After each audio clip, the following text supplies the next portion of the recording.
Welcome back to the Metal Exchange. Justin and Chris here with you for another week. How are you, my friend? I feel like it's been a while. Yeah, I think we just spent like 45 minutes just BSing because this is the longest we've gone without talking to each other in many, many years, it feels like. Yeah, I came back to New York City last night. It was a brisk, like 8 degrees outside, and I was in 3 hours prior, it was 88 degrees in Miami. So it literally dropped about 80 degrees in 3 hours from where I was. But it's good to be back. It's good to be back in the flow. It's good to be talking about some Black Sabbath. And I feel like, you know, when you're off the grid for like 4 or 5 days, you just completely like lose touch with what's going on. So I have to rely on you for new music, for news. I was on 70,000 Tons of Metal. It was a phenomenal time. And I'll just let the cat out of the bag. I think our next episode will just be kind of a recap of me going through, the hits and misses and some anecdotal stories from the trip. But it was a really good time. I would recommend it to anyone that is into that sort of thing, and I hope that you'll be joining us next year. I hope so too. This has been a rough, God, I've lost track of how many months it's been rough, but I'm hoping that we've kind of, on a personal level, or more like a professional level, I've hit rock bottom, and I am now burrowing my way out of the hole that the housing industry has created for my professional life. Thankfully, we make so much money on this podcast that has kept me afloat. I thought about quitting my job too, so whatever. So, something to think about. So I've been like I said, I promised I was going to be better at keeping up with things as they come out this year. I have stuck to my promise. The album that struck me most in the last week has been Crown's Operation Phoenix. I've listened to it 4 times. I saw somebody in a group chat that we're a part of describe it as an earworm, and I couldn't think of a better word for it. It's just that kind of melodic power metal that is was their last album their first? Is this their second album? This is their second. Yeah, this is right up there with that first one as far as I'm concerned. I was really impressed by that first album, and I think this one is right up there with it. I know you've had a chance to listen to it. What have been your thoughts? It's funny, I listened to it once, and after I listened to it, I'm like, this is just absolutely fantastic, and I really enjoyed it right away. And then I went away, and I didn't get to listen to any recorded music for the better part of a week, and I am eagerly awaiting the opportunity to hear it again. I feel like there's other new stuff that I have to check out first, but this is like remaining at or near the top of my queue so that I don't forget about it. I did a really good job in January of staying on top of things, and I feel like losing a week, I've lost like a year just because so much stuff has come out. But I'm going to be diligent. I'm going to get through it, and I'm going back to this Crown album because it was really, really enjoyable. Yeah, it gets better with each listen. I actually thought it was catchy, but nothing over the top special the first time I listened to it. And the more I listened to it, the more that the songs became familiar. I ended up really liking it, and it's definitely made its way onto my very short list so far of albums this year. Another album I listened before you get there, I'm curious, at this point, is it in the top? Like, is it at or near the top, or is it just on this list that you kind of have going? It is, as of right now, it is number 6 for me. So okay. Out of, I don't know, like 9 or 10. So, okay. But I have a feeling it's going to climb a bit higher. Just some of the albums I've had more time to listen to of just, I think, and I feel like as the year goes on, that's the way it's going to be, is the albums that you have more time to listen to kind of leave more of an impression because they have more time to do so. But I have a feeling this one's going to climb. But definitely I've enjoyed that.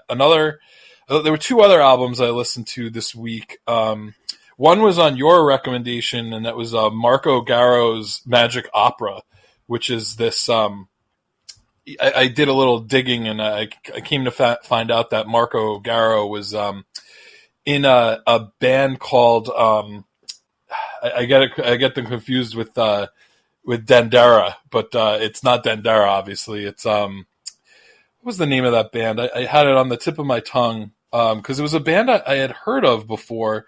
I want to say from Mike of all people, Really? That he told me about years ago, and I'm going to look it up so I don't screw it up. Dirtian. That's what yes.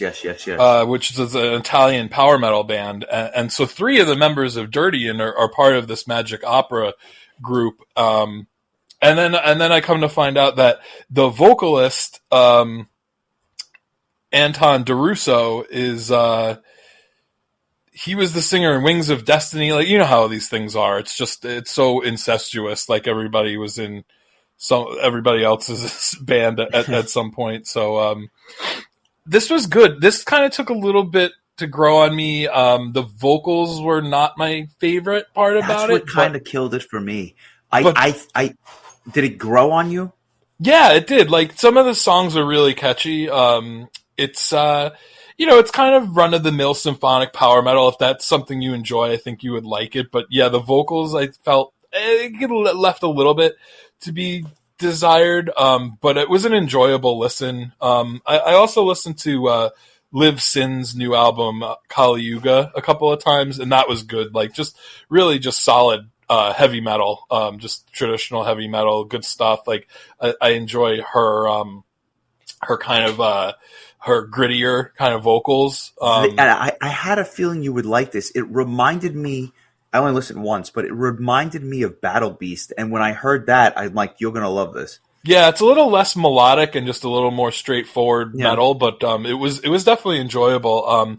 This was the one I listened to the least amount of times, so I'd like to give this a couple of repeat listens. There was one other album that I only listened to selected tracks from, and that was Ronnie Romero's solo album, which he did. It's kind of a sequel.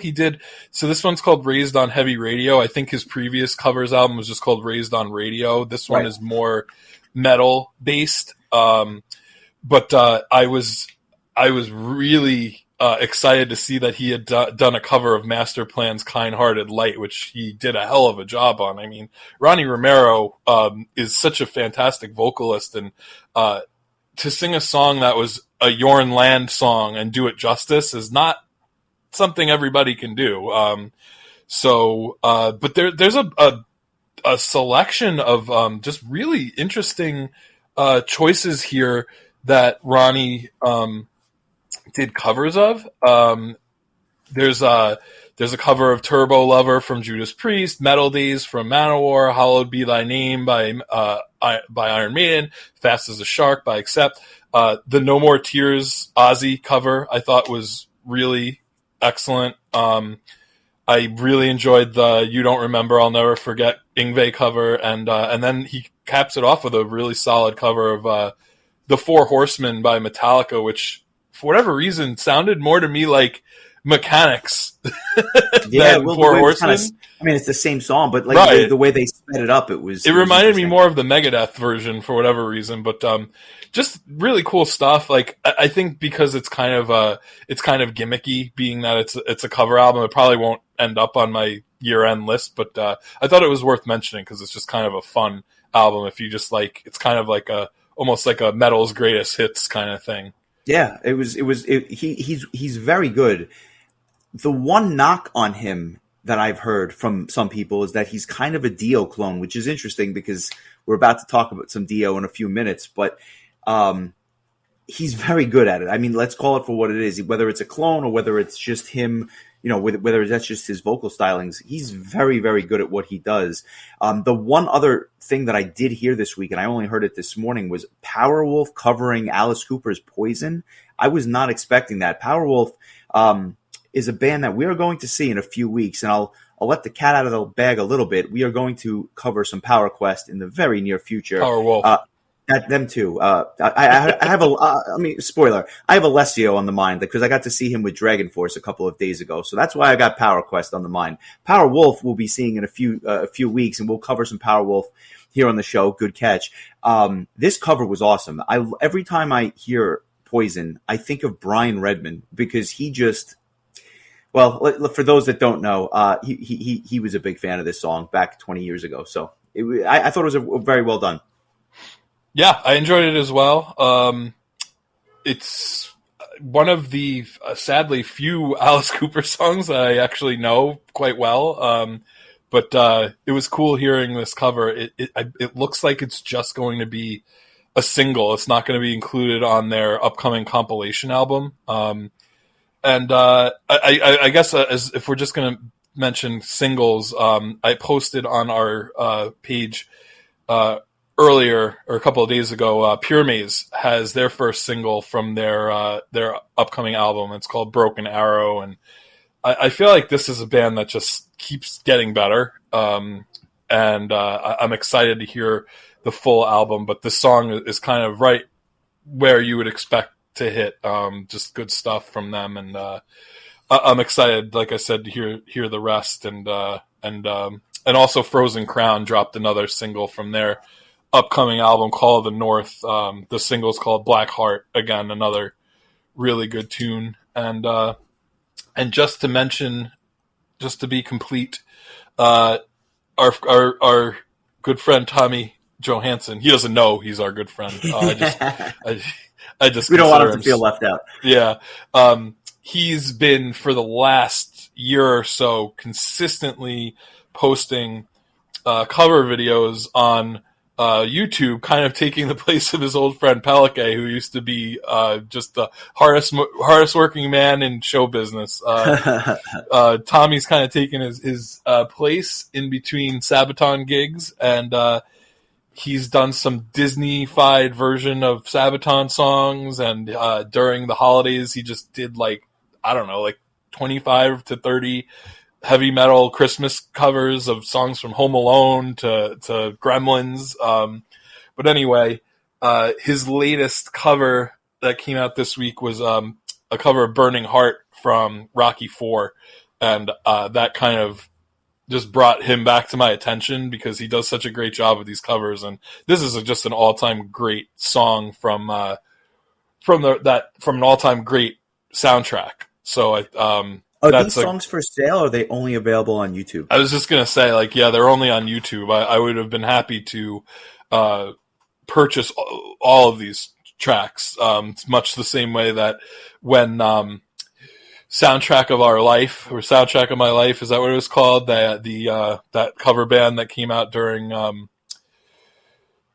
was the name of the album. The band was At the Movies. At the Movies. Yeah, that was similar to them. That they actually ended up eventually releasing all their covers online. I'm hoping Tommy does that because some of this stuff is definitely worth owning. But for now, it's all on YouTube, and he's got a ton of really cool covers. He also does Backstreet Boys and Spice Girls and stuff that you would never expect to hear metal versions of. So I'm sure at some point we'll have to talk about Rainseed / Majestica, but today is not that day. Today we go back to 1992. This our second foray into Black Sabbath, but our first into Ronnie James Dio, and our first, obviously, Dio episode as he was the frontman for Sabbath's Dehumanizer album. This won a poll on our website. We had received a few requests for Dio stuff, Black Sabbath stuff with Dio. We put it up against some other tunes, and it was close. Or I should say some other albums, but this did in fact win. I'm sure we will cover the other albums at some point in the future. Shout out to Tara Mays, who I'm sure it's just a matter of time. But I think this was long overdue. I'm surprised a little bit that we're starting here with Dio fronting Sabbath for what was really his second foray with the band, as opposed to doing one of his solo albums to start. But to be honest, I have no doubt we'll get there as well, just because, I mean, he's the man with the golden voice. How familiar are you with not so much this album, but just Dio's work in general, but whether it's the Rainbow stuff or whether it was, the Black Sabbath stuff or the solo stuff? How familiar with his work are you? as far as his time in Sabbath, like this was really my first foray into listening to him with the band. My Sabbath knowledge really is limited to just the Ozzy era. That said, though, I have a copy of Rainbow's Rising album, which I absolutely love. Stargazer is like an all-time great song for me. So that I'm super familiar with. And then, the handful of Dio solo stuff, Rainbow in the Dark, of course, and what have you. And then just one of my favorite covers of all time is Ronnie James Dio and Yngwie Malmsteen teaming up to do a cover of Aerosmith's Dream On album, which I'll never forget the first time I heard it. And Yngwie just, within the first 30 seconds of the song, places a guitar solo that doesn't belong anywhere on this song. Just like before the singing even starts, there's just this obnoxious Yngwie guitar solo in the first 30 seconds of Dream On. Joe Perry was probably like having an aneurysm at the time and didn't even understand why. So if you want to know my history of Dio, that had to include that. I gotta be honest, man. That cover is outstanding. Like, I mean, it's just over the top and it's a phenomenal song, but like, yeah, the guitar solo at the beginning is cringeworthy, but it does make me smile. I think it's a great cover. I just by way of backstory, I am quite the Dio mark. I remember the first time I heard his voice. I will never, ever forget it. But I mentioned how I had gone on eBay and I bought a series of VHS cassettes just watching random videos that had been on Headbangers Ball or different places. That's where the Make Believe video came from that we posted on our social media pages. But on this same compilation was Dio's The Last in Line. And I remember watching this video, and the video is definitely cringeworthy, but the song was so good. And I'm like, who is this man singing? And obviously I would come to find out it was Dio, and I immediately just gobbled up everything he did as a solo artist. I would go and see a number of his live shows. I mean, the whole thing was just, kind of beyond for me. What was interesting is I was familiar with his first two Black Sabbath albums, but this one was new to me. I had never heard Dehumanizer before. I have to assume it was your first time as well? Other than the one song that was in Wayne's World, yes. and honestly, only the first like 20 to 30 seconds of Time Machine is in the movie. When we get to it, I'll talk about the specific scene in the movie, because as soon as I heard it, I knew exactly where in the movie it took place. But no, other than that, I was not familiar with this album. And like I said last week, I didn't even realize that Dio, his stint in Black Sabbath extended into the 90s, or I guess maybe it didn't extend, but he rejoined the band. I thought his time in Sabbath was in the late 70s, early 80s following Ozzy, and then Sabbath kind of disappeared from like the mid 80s until they reunited with Ozzy in the 2000s. I didn't realize there was all this stuff in between. And again, like I think a lot of it has to do with just timing, whereas like in 1992, like I hadn't even started listening to really any kind of music that wasn't the Monkees, or just music that my mom listened to on the radio at the time, which was like classic rock radio, which, I mean, I'm sure they probably played a song or two from this at the time just because it was a new old band, but just nothing that really stuck with me the way that like Roll the Bones did by Rush, for instance, when they would play that on the radio. But so yeah, this was just kind of a black hole in my knowledge base. And I'm not even going to attempt to walk through the history of Sabbath, because we'd be here we need a compendium for that. It's just so massive. What I didn't realize, to be honest, is how many people have been in this band. I mean, obviously I know the stalwarts, but like when you look at just the history of musicians that have played with this band, it is just, I mean, it's unbelievable how many different people have been in and out of this lineup. But for purposes of this discussion, we'll just kind of confine it to Dehumanizer, Dio on vocals, and then kind of the classic the classic early 80s lineup with Tony Iommi on guitars, Geezer Butler, Vinny Appice, and Jeff Nichols on keyboards. This was kind of the classic Dio lineup brought back together in the early 90s. Similar to the early 70s lineup, but obviously without Ozzy and insert RJD. Your initial thoughts when you kind of listened to the album for the first time, you recognized obviously the one song, but as you kind of went through this, did you have any impressions that kind of hit you right away, or was it just you just kind of took it for what it was? I mean, the first thing I thought of was this is a different Black Sabbath than the one that we covered the first time when we covered the debut. Was it the debut album or the second? No, self-titled one. I believe it was the. Yeah, Paranoid came out after. Yep. And so you're basically going back 20. That was 22 years before this. I mean, a lot had changed in that time, I think. Yeah, this is a more modern version of Black Sabbath compared to that. A little less of the doomy nature to it. It's a little bit more kind of traditional heavy metal, a little bit more upbeat.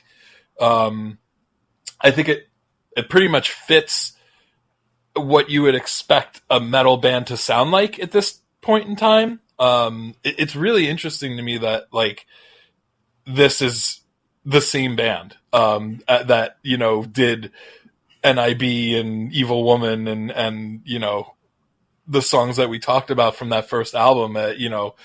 Obviously Ozzy and Dio couldn't be more different as singers, but I mean, just the style of the music altogether, just to me felt like what I would expect a Black Sabbath to sound like in the 90s, had I known that Black Sabbath existed in the 90s. Yeah.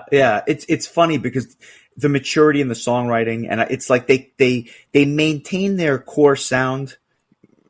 I think that there's a couple of songs on here that are a little doomier than others, but for the most part, the songwriting had obviously matured, and they tried to stay relevant with the times. And I'll point out a couple of tracks in particular, which I think are really, really interesting. But by and large, this was a more modern, more polished, more in many ways commercial sounding record for 1992, and that's not a bad thing. I actually like the album a lot, and again, maybe it's because whenever I hear Dio sing on something, I feel just automatically compelled to smile because I think he's so good. But there was something about this record that did strike the right chord for me, and it was nice to hear something with him singing that I had just never heard before. Because I would always go back to the Mob Rules, or I would go back to some of the Rainbow stuff, like you mentioned. But this was nice and definitely fitting, because it would only be a matter of years before we would become head over heels into some of, if not Black Sabbath per se, stuff that was obviously very much influenced by Sabbath and some of those earlier metal bands. Yeah, I think you absolutely hit the nail on the head. So this was a one-off Dio reunion. He wasn't on the previous Black Sabbath album, and he wouldn't be on the following one. Is that correct? Is that they would come out with an album about 2 years later called Cross Purposes, but Tony Martin is back on vocals, and he would pop in and out of the band himself. I believe he even did some demo recordings for Dehumanizer, because I think the album was written for him, and then they kind of just tagged Dio back in, and it was time to record and it was whatnot. Like Axe from Demolition. Yeah, pretty much. I mean, it was like who was the original Axe? Before Bill Eadie? Yeah. He was supposed to be like Moondog Rex or Moondog Spot or something like that. Yeah. That's where we're at this point with Moondog references. And ironically, it was about the same time, maybe a couple of years after, but I digress. I'll be honest. Also, this is neither here nor there, but Sami Zayn is very over right now. We'll talk about that later. Yeah, that's... a story for another day. But yeah, so this album is kind of a one-off for the reunion. Dio would obviously get back with Sabbath again when they did that Heaven and Hell thing back in, probably a decade or so now ago, 15 years ago. But interesting stuff. And it's interesting. You got 10 tracks. It clocks in at about 52 minutes, which is, kind of meaty for that time. 52 minutes for an album in 1992 is impressive. But a lot of these songs they run about 5 or 6 minutes apiece, which I thought was again indicative of just the improved, or I should say, like the progression in the songwriting for a number of this stuff. But without further ado, I guess let's just get into it. The album kicks off with one of their doomier songs, I think, and it's kind of a modern take on that 70s doom sound. And the song is called Computer God. And right away, I think one of the first things that struck me was this was just top-notch production for the instruments, with Dio's vocals just kind of soaring over the top. It's not like Candlemass Doom where it's almost slow, like painfully slow, but it's definitely slower than a lot of the Dio stuff that had come out 5 or 10 years prior to this, with his solo band. But I found the song to be really, really interesting because all of a sudden there was this instrumental breakdown about midway through. And to me, it sounded more like either Dio with Rainbow or even the Dio solo stuff than the Black Sabbath stuff did, or what have you. But then it would go right back into the core of the song, which was more of that doom style.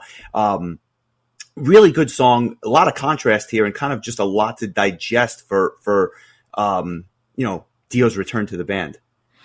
Yeah, I have to say, like, this first track I think was a good way to kick things off, because I found this album to be more accessible than I thought it was going to be. I thought that this was going to take like maybe more listens than I had the time to give it to like really let it sink in. But it was, I think when you said like radio friendly, I think that was kind of a good way of putting it, because it does have a very accessible nature to it, which was probably grasping at straws in '92 trying to get a metal song onto the radio at that time.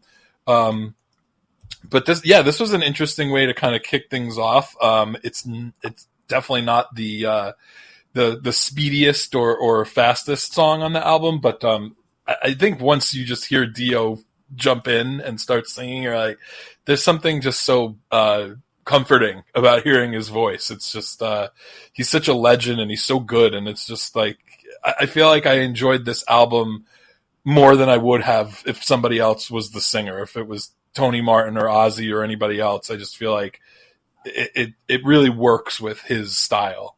And I think that to that point, there might not be a better example than the second track, After All the Dead. And the reason I say that is because I don't particularly think this is a great song. I think it is average at best, but Dio just shines on something like this, and it almost makes the track like thoroughly enjoyable, even though the song itself is a little bit pedestrian. As soon as this thing kicked off, I immediately said this is like a darker, slower version of Kiss's War Machine, that opening riff. I'm like, to me, it's all I could hear for a song that had come out 10 years prior. But it's just somehow a little bit slower than the prior tune and not as melodic. A little vanilla, a little like repetitive in places. But again, Dio was so good that I'm not going to say I didn't like the song. I just didn't like it as some of the others on the album. Yeah, agreed. It's kind of dark. It's got kind of a darkness to it. Almost kind of a marching kind of tempo to it. So it's a solid song, but I gravitated more towards the stuff that sounded like the next song, TV Crimes, that was more, I would say almost even has a semblance of kind of a pop kind of vibe to it, just something that's a little bit more accessible / mainstream / radio friendly. But that was like the first song on the album where I was like, oh, okay, here we go. This is something I can really sink my teeth into. I gotta be honest, this song was like almost upbeat for Sabbath, right? Like it sounds to me more like it should have been on, I don't want to say Holy Diver, but think of like maybe one of those, mid to late 80s Dio albums. This to me sounds like it could have been on one of those. Like I said, I never heard Black Sabbath sound like this, and I love this song after the first listen. I love the fact that even though it's more upbeat, that classic, those classic bass and low end sounds are still intact, but it's just this cheerier chorus kind of on top of it with Iommi's guitar sound. I love this song. In fact, I liked it the first time I heard it, and it just got better and better for me. I'm actually going to make it my song of the week. It's was a definite consideration for me, maybe even the runner-up. You choosing it makes it easier for me to pick something else. So let's give it a listen, because I think this is a worthy choice. Very, very good tune. So here is TV Crimes. Jesus, there's a check in the mail today. That's what I need somebody to know. We just won't meet on Sunday. Gotta buy him a limousine. Somewhere to live, somewhere to pray. Every penny from the people keeps the wolf outside the door. Shop around and find forgiveness for yourself, but he'll give you more, yeah. Holy Father, Holy Ghost, who's the one who pays the most? Rock the cradle, don't you cry. Buy another lullaby. Jack is nimble, Jack is quick. Pick your pocket, turn a trick. Slow and steady, he's got time to commit another TV crime. TV crime.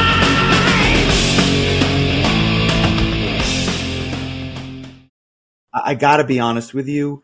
I think what does it for me is not only are the verses on that one good, but the chorus is just so catchy and satisfying. I feel like, I don't know, as a sucker for that 80s Dio sound, this is like the next logical step, but with that low end that you can only get from a band like Sabbath. Really good stuff. Really good stuff. I really like these songs like this, that really have that chugging guitar kind of sound. Like, it's just, I don't know, it's just so easy to it just grabs you and sucks you in right away. And so, this was one of the songs that really stuck out for me. So, like I said before, good choice. So I guess in that same vein, a song like Letters from Earth, the next track, probably not as much of a fan for you, I guess, because this is really kind of like Candlemass style doom here. It's slow. It's very, very, very, very dark. I have to say, though, the bridge on this song is just absolutely outstanding. And then it's almost like the song kind of takes on a second life when you get to this instrumental section. Phenomenal guitar solo.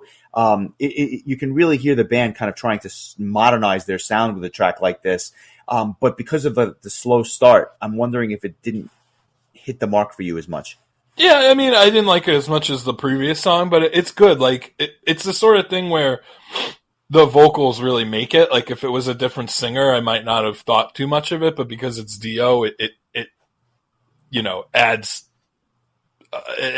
more depth and enjoyability for me. But yeah, I think you kind of described it quite well. That I didn't really think too much one way or the other, but I definitely thought it was a solid tune. What about Master of Insanity, which kind of closes out side A of this album?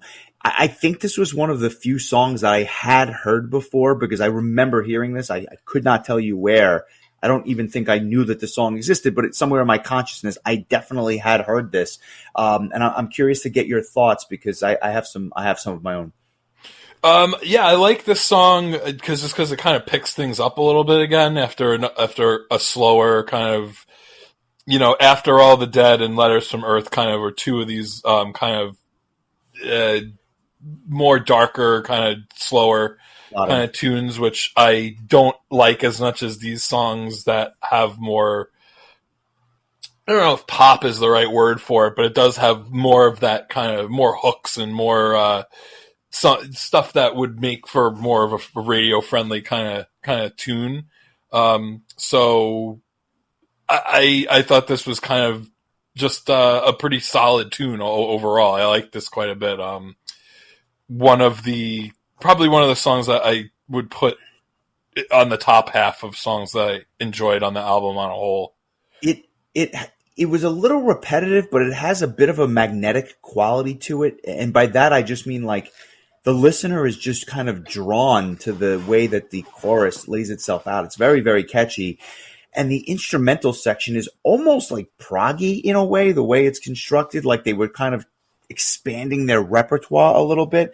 I like this song. Not my favorite, not by any means, but definitely in the top half, like you say. I can understand why I must have gotten radio play of some sort because I just don't know where I would have heard it before. But interesting song.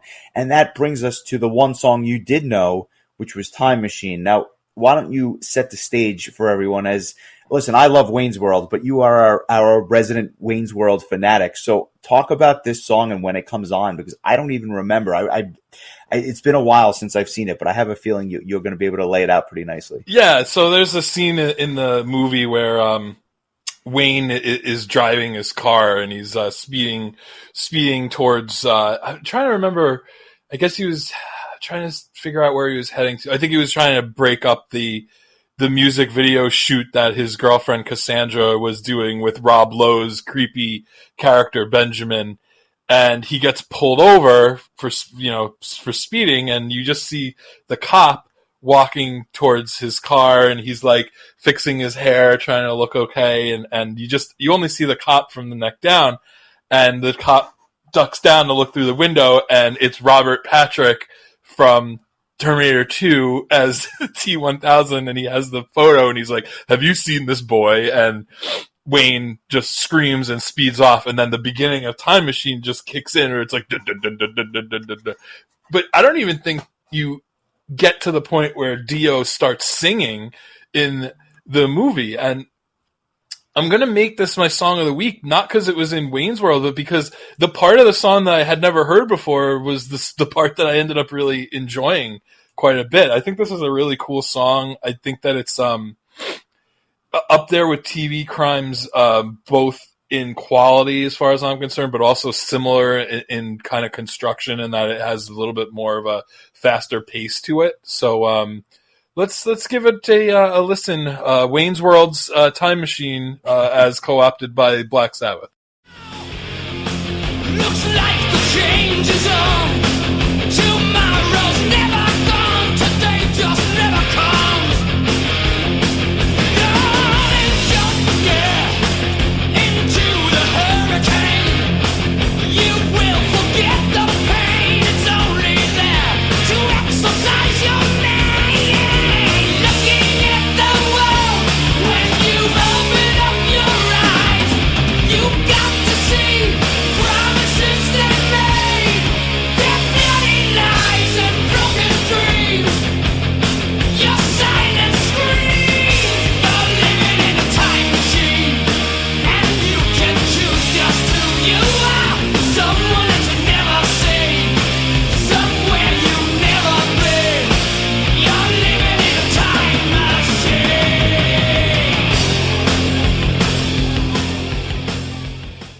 I think you make an excellent choice. If I had to pick a second one, I probably would have chosen this one myself. It also has that 80s Dio feel for me, which obviously is never a bad thing. What stood out on this particular track, I thought the drums were just absolutely fantastic. And I can't exactly say why, but the way that a piece just kind of, I don't know, puts his own ingenuity or his own blend on this stuff, I thought was really, really fantastic. And again, another big over the top chorus.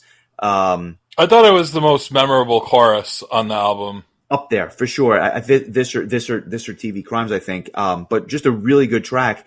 It's interesting that the movie would kind of chop it up the way that they do, because there's a lot more to this track than the movie itself, which, Yeah, I mean, I could definitely see the appeal of wanting to use that opening of the track, Sure. because it really just kicks off with this heavy guitars and stuff. But and I always wondered, what band is this? Like, this from this part of the movie. And when I finally got my hands on the Wayne's World soundtrack, I was like, I would not have guessed Black Sabbath, but that's kind of a cool little trivia thing that I can add to one of my all-time favorite movies.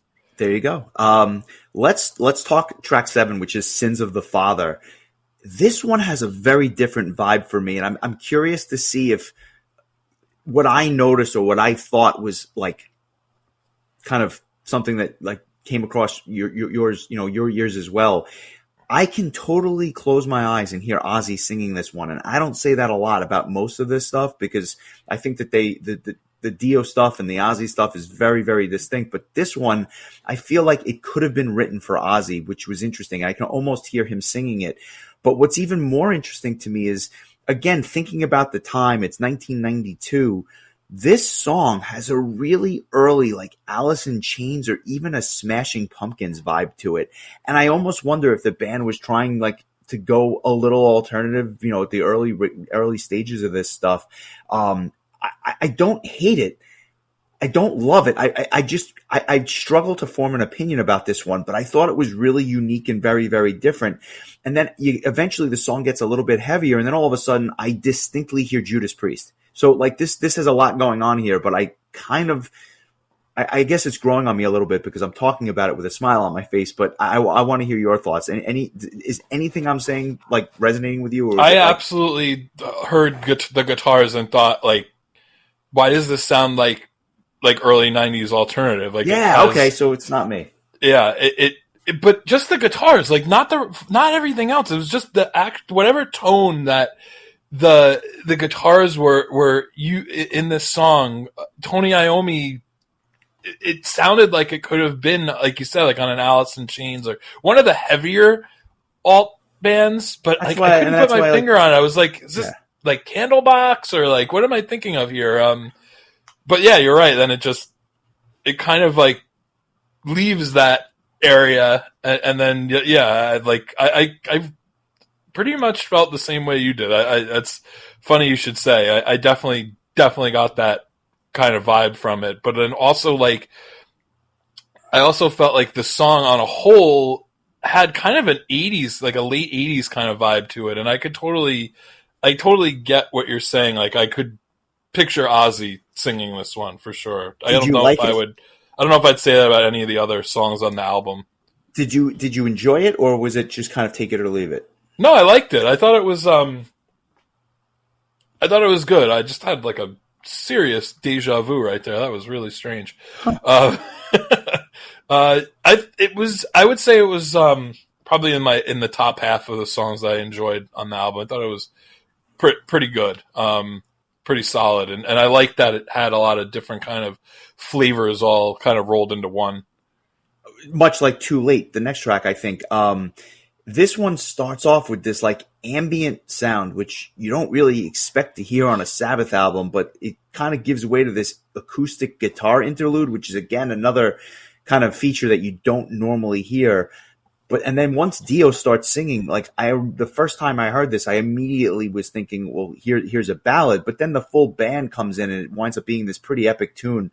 And then halfway through, it turns more into that power ballad sound again with the same pacing, but just a ridiculous guitar solo.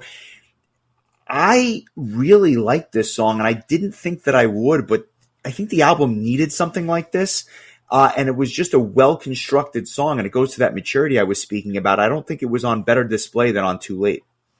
I felt like it was, it slowed things down without getting dark or as dark as some of the slower songs that were on earlier on the album. It definitely has a little bit more of a, I guess as much of a love songs vibe as you're going to get from a Black Sabbath. And it clocks in at almost 7 minutes. I mean, it is an epic song by the standards of the day. I just thought it was really, really well done, even though it's not my favorite, but I like what they were trying to do here. And the album needed something like this, like I said. Yeah. As we're getting towards the end, did you find that the album had like that built towards the end? Did you feel like it was kind of even all the way through? I felt like I enjoyed the second half of the album a bit more than the first. Or we could wait until the end to discuss the album on a whole. I'll say it this way. I don't think I necessarily realized that. I just thought that some of the ideas on the back end of this album, specifically with Bury Alive, which we'll get to in a second, but I thought that some of the ideas that they kind of had on this were more interesting than the front end, even though I might have liked the songs on the front end a little bit better, if that makes sense. Again, depending on the song. I think that when you just going back to After All the Dead, I feel like that track could have been buried on this album and it would have been better off than well served at the front. But not bad. The one track on the back end that I didn't love was actually track 9, which is called I. The guitar riff here is just screaming late 80s, and that riff kind of permeates a lot of the song. It's very good. The lyrics fall a bit flat for me, although I think the vocal performance itself is good. It's just not a favorite of mine, and I'm kind of happy that it was in the back. It's just a bit nondescript, and then you have these backing vocals towards the end that they add in. I thought it knocked it down even another peg because I just didn't think it was that well done. Ronnie can sing for me anytime, but the backing vocals lost me a bit. So I knock this song, but then I hear Buried Alive at the end, which I'll get to, like I said, and I thought that was really, really cool. But talk to me about I. The beginning of this song, of all things, reminded me of a song from an album that came out the very same year, Manowar's Burning, which was on Triumph of Steel. It's probably my least, arguably one of the two songs from this album that I don't really like that much on an album of songs that I actually like a lot. It's like 6 songs that I really like and 2 songs that I think are not even in like my top 50 Manowar songs of all time. It's kind of a weird album. I have a feeling we'll talk about it in long form one of these days, just because it was one of the, at least for me, probably for you too, it was one of the very first metal albums I ever owned. Oh, for sure. So, but just the way the guitars opened up this track, it reminded me of very much of that same song, where it's just kind of like this mid-tempo, just heavy metal guitar sound. I think I enjoyed the song a bit more than you did. I thought it was kind of one of the better of the kind of mid-paced songs that didn't have as much of the much as the oomph of the TV Crimes and Time Machines. But I thought for like a mid-paced song, it kind of kept my interest all the way through, and I thought it was pretty solid. I think I liked it a bit more than you did. And I think that's well said. I like the comparison. That's a song I haven't heard in some time. We definitely need to go back and cover some more Manowar. But I do think this album ends exceptionally well, and it's really interesting because it's got this dark riff that starts it off that's almost like sludgy in a way, and then it has this weird Dio vocal effects that kind of come in over the top, and this one is like the perfect marriage of old Black Sabbath and 90s alt rock. I loved it. I thought it was a really, really cool way to end it. Normally I'm not a huge fan of like down-tuned guitars, but here I think Iommi kind of goes down a little bit with that guitar tone. Kind of a interesting instrumental section as well towards the end, and some great guitar solos. This is just a good, punishing closing track, which is kind of the way I want to end a Black Sabbath record. You really nailed that description. Oh, thank you. Yeah, that was nicely done. I thought this was a great tune, great way to end things off. I really just thought the whole side B of this album was really strong. I enjoyed the whole album. I thought side A was very good, but I thought side B was even better. It's, just started off with Time Machine, ended with Buried Alive, and then just had 3 really solid tracks in between. Interestingly, there's I guess a reissue, or the US version has the Wayne's World version of Time Machine, which I have to admit I listened to once and couldn't really distinguish any major difference about it. I don't know if it was like if they re-recorded it and made a different recording for the movie, but apparently it was different enough to be included as a bonus track. But this was a cool choice. I enjoyed this, and like I said, like I went into this not even realizing that Black Sabbath had albums in the 90s, never mind one with Dio on it, and so this was kind of cool. My knowledge of Black Sabbath right now is all over the place because we've focused on the first album and then this album. We're gonna do a Tony Martin album next, just to really round things out. It's like Maiden. There's a lot of history to uncover. I would say there's even more with Sabbath than Maiden, just because the band existed for an additional 10 years probably. This was their 16th studio album in 1992. And how many more would they have after this? Oh God, let me tell you right now. You're putting me on the 60. This at least another like 10 albums. No, I shouldn't say 10 albums. They probably had 3 more after this. I think they had Cross Purposes in 94, Forbidden in 95, and then they had like that reunion album in 2013. So they've had 19 in total, but like, I would have thought there would have been more since there's a this million one. live albums. There's a million bootlegs that are out there. It's like there's other material out there, but you just got to have to kind of find it. But this was towards the tail end of the discography, and then they've just been kind of touring this stuff over and over again. But really interesting. I'm curious on a scale of 1 to 10 how high of a score you're going to give it. I'm going to give it a 7.0. I thought it was a really enjoyable listen. I totally understand that this was kind of an entry point for some of the people that listen to the podcast, and I think that probably adds a whole nother layer of appreciation that I just don't have because I'm listening to it for the first time in 2023. But I completely understand why this would be a memorable entry point in somebody's metal, listening history.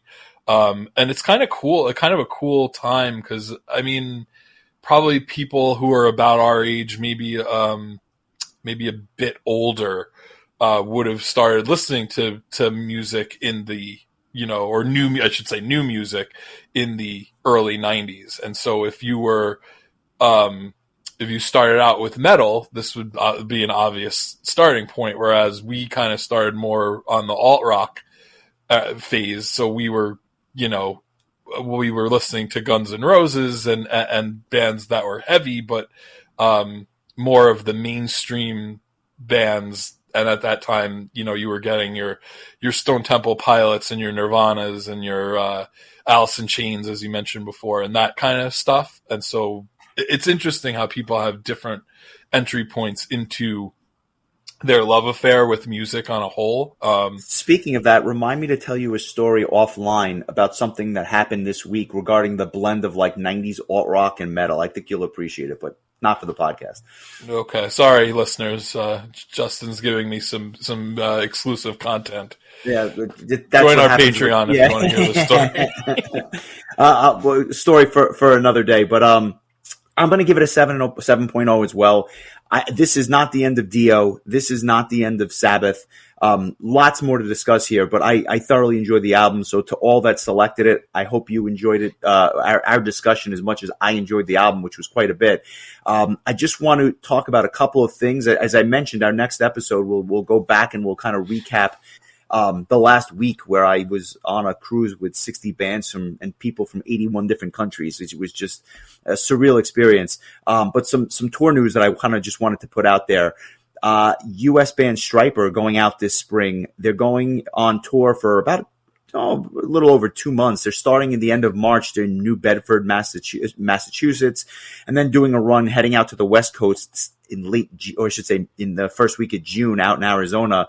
They're pretty much going all over the place, so you will be able to see this. And I have to say, I listened to their new album from last year about 2 weeks ago. It was really good. I don't know that it was necessarily going to be in my top 10, but it was probably up there with some of the other albums in my top 50. And for a Stryper album, I just didn't expect it. Really cool stuff. A band that I would probably not go out of my way to see, but if the timing was right, I'd go check this out. Does Stryper play shows on Sundays, or is it like Chick-fil-A where it's just closed? No shows on. They don't sell, much like Hardcore Superstar. They don't celebrate Sundays. It's a religious thing. Tarja, how's this for tour dates? I didn't think that she would ever kind of hit U.S. soil again after that Prog Power appearance, but in June she's doing a run of shows for about 2 weeks. Philly, Baltimore, New York. Starting out in the Northeast and then going out west as well. What, did you catch her at Prog Power? Did you watch that set, or did you? No, I was having a mental breakdown at that time. I had every intention of at least catching some of it. My goal was to stick around after Ailstorm and just stay until the set was over, or I just didn't feel like it anymore. Just unfortunately, just wasn't in the cards. But this is the kind of show where I live will be the reason why I don't see it, because if she was doing a show in my town, I think I would just definitely go. I would just go and see it and whatever. But it's just, to me, not like a make a weekend trip, travel to New York, like, or when, I don't know if it's on a weekend, but you know what I mean? Like, just to make a to-do about it, you know, whereas for a band like Powerwolf or Halloween, which I'm, you know, planning on attending in New York City in the over the next couple of months, that just unfortunately just isn't something that I'm going to go out of my way for. But if it were local to me, I probably would, just because I've yet to see her sing live. I've never seen her sing live, and I feel like that's something that I need to see. I wish she would include more Nightwish material in her set. I think it would be really cool for her to play songs that the band just doesn't play anymore. And my understanding is they're not going to do very much old stuff going forward. That tour that they did a few years ago, where they kind of spanned the whole discography, was kind of their farewell to the old stuff. That's just hearsay. I don't know if anyone said that directly, but number one, Nightwish has their singer. Floor, for my money, can front that band any day of the week, and they did play one or two really old tracks when I saw them 2 days ago. So I'll again, a story for another discussion. But right. I think of songs like The Riddler, which was a song on Oceanborn that I absolutely love. I don't think the band, the Nightwish, has ever played that song live in their history. So I know Tarja has used a portion of the song in her set. I think it's just the intro to it, and then it goes into I want to say it might be Everdream. I might be misspeaking, but I'd love to hear her sing the whole damn song. Or there's some songs that I just don't think they're gonna do with Floor ever again, or ever at all. Passion in the Opera, things like that. Like if she sprinkled that into her set, I'd be more likely to go see her. At some point, they can do the Halloween thing and just bring out all the singers, right? Yeah, like that would be wonderful. I mean, it really would. I feel like there's a lot more animus with all those people. Although you probably would have said that about Kisk and some of the guys back in Halloween. Yeah, and they had more time to get over it, I think. I'm pretty sure Annette wants nothing to do with the band at all. I recall when they had their had that little documentary portion that they added to one of their live DVDs of Floor's joining the band. I think it was literally called "Learn the Set List in 48 Hours" or something to that effect. Yep. There's literally a disclaimer that says the previous singer refused to have her likeness used. I mean, she obviously felt spited by what had happened, and I don't know that Tarja feels that much better. I mean, again, Tarja has had more time to let the wounds heal, but not having really any ties back to that original lineup other than Tuomas and the guitar player whose name Empu. Everybody else, Marco's gone, and I'm forgetting the drummer's name. Damn Finnish names are so hard to remember.